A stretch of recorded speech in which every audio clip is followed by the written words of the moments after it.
Hello everyone. जैसे आपको पता है कि हर वेनेसडे और सैटरडे को क्या होता है, हर वेनेसडे सैटरडे को हमारे चैनल पे एक वीडियो अपलोड होता है, एक कॉन्सेप्चुअल वीडियो जेई के लिए, जो आपको हेल्प करता है जेई के सिलेबस को आगे बढ़ाने के लिए। तो मैं सुमित सामनीकर पिरामिड मैथ्स एकेडमी से, और आज हम एक नया वीडियो लेके आए हैं। लेकिन उसके पहले सबसे जरूरी बात, अगर चैनल को सब्सक्राइब नहीं किया होगा तो पहले चैनल को सब्सक्राइब कीजिए और बेल आइकॉन को क्लिक कीजिए ताकि आपको नोटिफिकेशन मिले कि वेनेसडे को और सैटरडे को आपको आपका वीडियो मिल रहा है, जिससे आप काफी सारी चीजें सीख पा रहे हो। तो आज का वीडियो हम लेके आए हैं, आज का वीडियो है इनडेफिनेट इंटीग्रेशन के ऊपर। और इनडेफिनेट इंटीग्रेशन में एक बहुत इंपॉर्टेंट पार्ट होता है, उसको कहते हैं इंटीग्रेशन बाय पार्ट्स, या जिसको यूवी रूल भी कहा जाता है इंटीग्रेशन का। इंटीग्रेशन में यूवी रूल जिसको कहते हैं इंटीग्रेशन बाय पार्ट्स, तो वो वाला पार्ट मैं आज बताने वाला हूँ इस वाले वीडियो में। वीडियो को पूरा देख लेना है ताकि आपको इसमें कोई भी डाउट ना रहे। सो देखते हैं इंटीग्रेशन बाय पार्ट्स। यस, तो इसका थियोरेटिकल एक्सप्लेनेशन ये है कि यहाँ पे जब दो फंक्शन होते हैं u into v d x, दो फंक्शन मल्टीप्लीकेशन में, तो इसको पहला function as it is integration of second minus integration of derivative of first function into integration of second function whole dx. मतलब क्या, ये u और v दो फंक्शन मल्टीप्लीकेशन में आए, पहला फंक्शन यहाँ पे एज इट इज है, दूसरे का इंटीग्रेशन किया, यहाँ पे माइनस करके पहले का डेरिवेटिव और दूसरे का ये जो इंटीग्रेशन है एज इट इज यहाँ पे भी निकालना है। फिर यहाँ पे ये डेरिवेटिव और ये इंटीग्रेशन ये मिला के एक फंक्शन बनेगा, वो जो फंक्शन बनेगा उसको फिर से इंटीग्रेट करना है क्योंकि बाहर इंटीग्रेशन का साइन है और डीएक्स। तो ये हो गया उसका फॉर्मूला।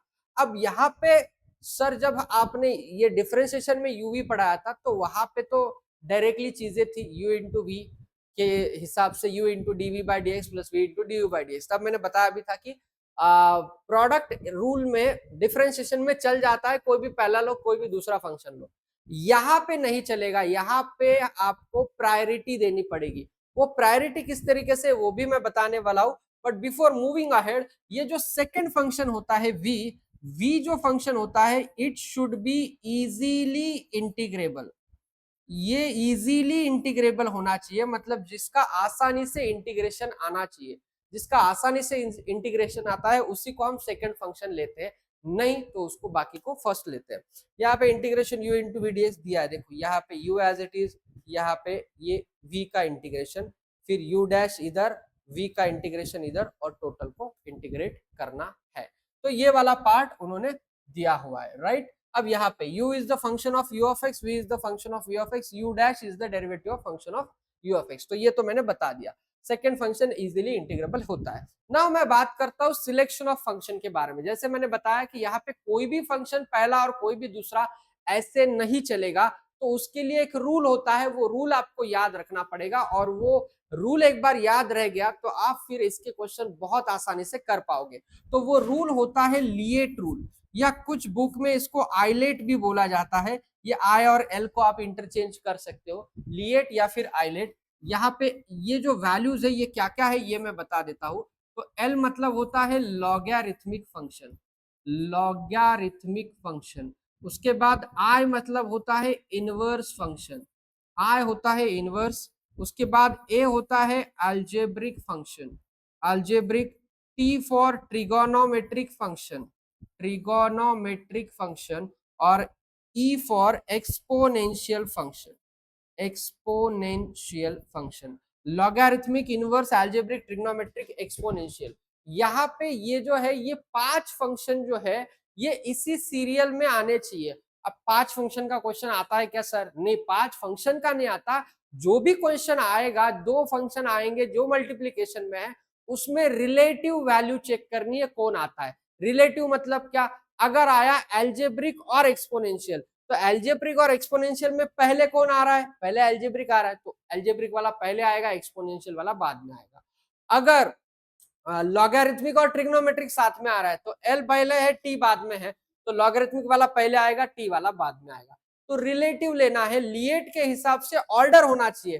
तो इसका पहला फंक्शन के ऑर्डर लिएट में लॉगरिथमिक पहले आता है, फिर इनवर्स, फिर अलजेब्रिक, फिर ट्रिग्नोमेट्रिक, फिर एक्सपोनेंशियल वाला पार्ट आता है। तो ये लिएट रूल अच्छी तरीके से याद रखो। कुछ बुक्स में आइलेट दिया, आइलेट भी चलता है, आइलेट मतलब सिर्फ आई और एल को इंटरचेंज आप कर सकते हो। ये रूल के हिसाब से ही आपका जो है सिलेक्शन ऑफ फंक्शन होता है। जब तक आप ये रूल अप्लाई नहीं करोगे तब तक आप सिलेक्ट नहीं कर पाओगे कि किस तरीके से। और एक इंपॉर्टेंट बात, कुछ जगह पे एक ही फंक्शन दिया जाता है, जैसे कि log x है, log x का डायरेक्ट इंटीग्रेशन है नहीं, तो log x को इंटीग्रेट करने के लिए हम लोगों को लेना पड़ता है log x के साथ इंटू 1। अब 1 क्या है सर? 1 तो कांस्टेंट फंक्शन है, कांस्टेंट के बारे में आपने कुछ बताया नहीं, तो 1 कांस्टेंट है मुझे पता है, लेकिन 1 को आप एल्जेब्रिक कंसीडर करो, क्योंकि 1 इज इजीली इंटीग्रेबल, तो वो सेकंड फंक्शन हो गया, तो उसका एल्जेब्रिक कंसीडर करो। लॉगरिथमिक में log x पहले आएगा, एल्जेब्रिक बाद में आएगा, तो मतलब 1 इज इजीली इंटीग्रेबल, वो v हो गया मेरे लिए, log x जो है वो u हो गया। You can apply u into v वाला पार्ट। तो ये जो होता है कांस्टेंट वाला है वो एल्जेब्रिक में लेना है, उसके हिसाब से उसको सॉल्व करना है, राइट। तो ये हो गया लिएट रूल। लिएट रूल को भूलो मत, बहुत बहुत बहुत इंपॉर्टेंट है for integration by parts in indefinite integration, also in definite integration, right. चलो आगे चलते हैं। नाउ ये वाले क्वेश्चन है, क्वेश्चन सॉल्व करते हैं, आपको समझ में आ जाएगा। ई रेस टू एक्स मतलब एक्सपोनेंशियल है, एक्स मतलब एल्जेब्रिक है, तो लिएट के हिसाब से पहले कौन आएगा? पहले आएगा एल्जेब्रिक, बाद में आएगा एक्सपोनेंशियल। तो ये मेरा पहला फंक्शन है जिसको मैं u बोलता हूं, ये मेरा दूसरा फंक्शन है जिसको मैं v बोलता हूं, राइट। तो integration of u into v d x, ये था u into integration of v D x minus u dash दिया था, मैं उसको लिखता हूं du बाई डी एक्स, चलता है कोई प्रॉब्लम नहीं, into integration of v D X का whole D X. Now u कौन है मेरे लिए? x है, तो ले लो x as it is, integration v dx, v मतलब e raise to x dx, e raise to x dx minus integration du by dx, मतलब x का डेरिवेटिव लेना है, तो x का डेरिवेटिव मतलब d bye dx of x, d bye dx of x, u मतलब ये है ना, u मतलब क्या है? x है मेरे लिए, तो यहाँ पे ये वाला जो है ये आपको समझ में आया होगा, d bye dx of x लेना है, into integration of v dx मतलब integration of e raise to x dx, और इन सब का dx फिर से इंटीग्रेशन करना पड़ता है। Now x as it is, e raise to x का इंटीग्रेशन पता है सबको, e रेस टू x ही होता है, e रेस टू x का e रेस टू x माइनस यहाँ पे इंटीग्रेशन x का डेरिवेटिव क्या होगा?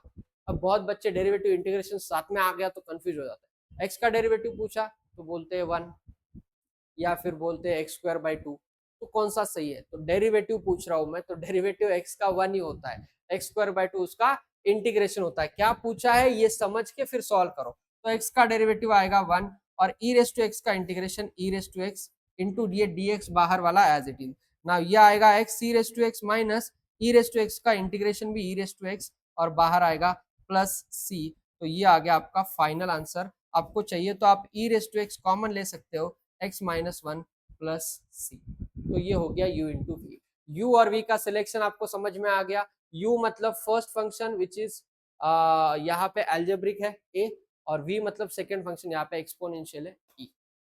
Clear with this? सो ये हो गया लिएट रूल के हिसाब से integration by parts. First question यहाँ पे मैंने बता दिया। नाउ सेकेंड क्वेश्चन की तरफ आओ, x into cos X, x into cos X LIATE के हिसाब से ये एल्जेब्रिक है और ये है ट्रिग्नोमेट्रिक। एल्जेब्रिक और ट्रिग्नोमेट्रिक, लिएट के हिसाब से एल्जेब्रिक पहले आता है, मतलब ये वाला हो गया u, ये वाला हो गया v।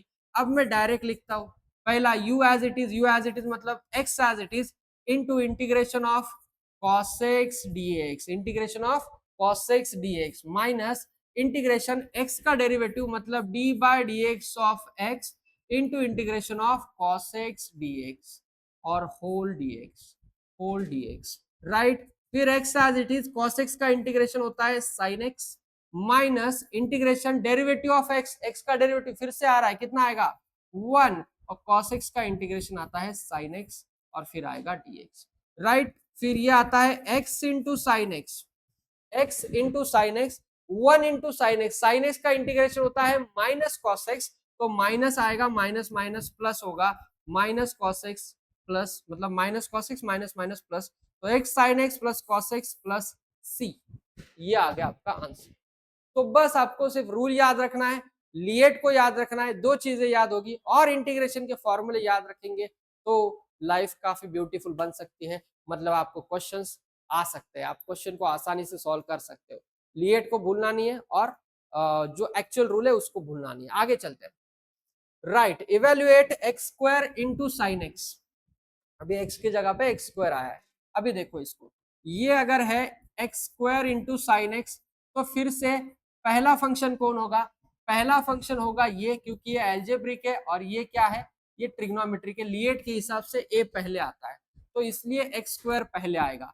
तो एक्स स्क्वायर पहले into sine X, integration of sine X D x, minus x square का derivative D by D x of X square into integration of sine X D X और whole D X, इसका whole D x.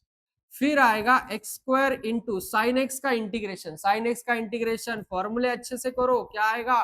Minus cos X, minus cos X minus integration, इसका derivative 2x, इसका आएगा minus cos x D x, right. फिर ये आ रहा है final minus x square cos X, minus minus plus 2b बाहर, ये आएगा x into cos x D x. अभी मजा देखो, पिछले दो सवाल में क्या हो रहा था, वो डायरेक्ट डायरेक्ट आ रहा था। मतलब एक बार आपने लिएट रूल लगा लिया, आपका फाइनल आंसर आ रहा है। क्यों? क्योंकि x का डेरिवेटिव 1 आ रहा था, तो जो सिंगल फंक्शन बचेगा वो डायरेक्टली इंटीग्रेबल था, वो डायरेक्ट आंसर आ रहा था। यहाँ पे पहली बार ऐसा हुआ कि यहाँ पे इंटीग्रेशन एक बार हो गया है, फिर भी यहाँ पे x इंटू कॉस एक्स आया।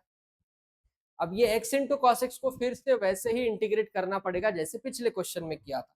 बाकी as it is minus x square into cos x plus 2 into, यहाँ पे अभी ब्रैकेट में ये पहला फंक्शन, ये दूसरा function, x as it is cos x का integration cos x dx minus d by d x of x, पहले का derivative into integration of cos x dx whole dx, whole dx, right. और ये close होगा यहाँ पे।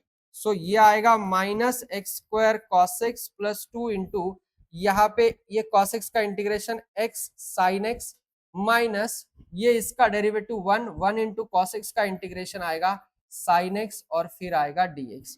फिर ये होगा minus x square cos x plus 2 into x sine x minus sine x का इंटीग्रेशन माइनस कॉस एक्स, तो माइनस माइनस क्या बनेगा, प्लस कॉस एक्स और फिर आएगा plus c. So this is the final answer जो आपका आ रहा है, minus x square cos x into 2 into in bracket x sine X plus cos x plus C, right.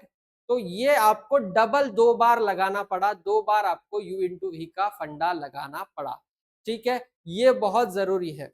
अब कुछ सवाल ऐसे आते हैं जैसे ये X square into sine X है, X square into cos X आता है, X cube into sine X आता है, X raise to N into trigonometric sine और कॉस अगर आ रहा है तो उसको एक शॉर्टकट से भी कर सकते हैं, वो भी बताऊंगा, मेंटोस जिंदगी बताऊंगा। बहुत अच्छी तरीके से याद रखना, इतना सब कुछ करने की जरूरत नहीं है, 1 मिनट में आंसर आएगा, 1 मिनट में। तो 1 मिनट में कैसे लाना है उसके बारे में बात करते हैं। तो देखो किस तरीके से हम वो ला सकते हैं आंसर को। यहाँ पे तो यहाँ पे अगर मैं बात करूं तो ये वाला डायरेक्टली मैं सॉल्व कैसे करता हूं। अब देखो, आपको एक्स स्क्वायर और साइन एक्स है, तो पहले आप क्या करो, आप फंक्शन लिख लो एक्स स्क्वायर और साइन एक्स, एक्स स्क्वायर और साइन एक्स, पहला एक्स स्क्वायर दूसरा साइन एक्स। पहले वाले के डेरिवेटिव लिखते जाना है, पहले वाले के डेरिवेटिव मतलब 2x और 2, उसके बाद 0। कब तक लिखना है, जब तक 0 नहीं हो जाता। 2x लिखा, 2 लिखा। साइन एक्स का इंटीग्रेशन लिखना है, कितना आएगा, माइनस कॉस एक्स। फिर उसके बाद नीचे माइनस कॉस एक्स का इंटीग्रेशन कितना आएगा, माइनस साइन एक्स। और उसका और एक बार इंटीग्रेशन लिखना है, उसका और एक बार इंटीग्रेशन होता है plus cos x, plus cos x sine x. और ये तो फंक्शन है ओरिजिनल फंक्शन एक्स स्क्वायर और साइन एक्स। फिर उसके बाद मैंने साइन एक्स का इंटीग्रेशन किया, इसका फिर से इंटीग्रेशन माइनस साइन एक्स, इसका फिर से इंटीग्रेशन प्लस कॉस एक्स। अभी क्रॉस करो इसको, ये इसके साथ मल्टीप्लाई, ये इसके साथ मल्टीप्लाई, ये इसके साथ मल्टीप्लाई, ठीक है। अब साइंस कैसे होंगे, इसको दे दो प्लस साइन, इसको दे दो माइनस साइन, इसको दे दो प्लस साइन, ठीक है। पहला वाला x square into minus cos x plus sign plus x square into minus cos x कितना आएगा, minus x square cos X, minus x square cos x, फिर माइनस दे दो, माइनस माइनस प्लस, फिर ये आएगा 2x साइन एक्स प्लस करके minus minus plus हो गया। फिर यहाँ पे तो ऑलरेडी प्लस था, प्लस 2 कॉस एक्स प्लस सी। आप आंसर चेक कर सकते हो, minus x square cos x plus 2x sine X plus 2 into cos x plus C. आपका भी यही आया है, minus x square cos x plus 2x sine X plus 2 into cos x plus C. लेकिन ये करने में 1 मिनट से भी कम वक्त लग रहा है। तो ये बात बहुत जरूरी है समझना, इसको 1 मिनट से भी कम वक्त लग रहा है। पिछले वाले में आपको 2 बार इंटीग्रेट करना पड़ा, 2 बार इंटीग्रेशन बाय पार्ट्स यूज करना पड़ा, ये तो और इजी हो गया काम। तो मुझे लगता है ये जो है वो आम जिंदगी थी, ये है मेंटोस जिंदगी, और आपको वो बहुत अच्छे से याद रहेगी। X raise to n into trigonometric function अगर आया, वहां पे ये यूज करना भूलना नहीं है। और मुझे पता है ट्रिक आपको पसंद आया होगा, तो इसको अच्छे से प्रिपेयर करो। इंटीग्रेशन बाय पार्ट्स पे बहुत क्वेश्चन आते हैं सारे एग्जाम्स में। और वीडियो कैसे लगा कमेंट्स में जरूर बताना, और चैनल को सब्सक्राइब करना भूलना नहीं है। Thank you very much.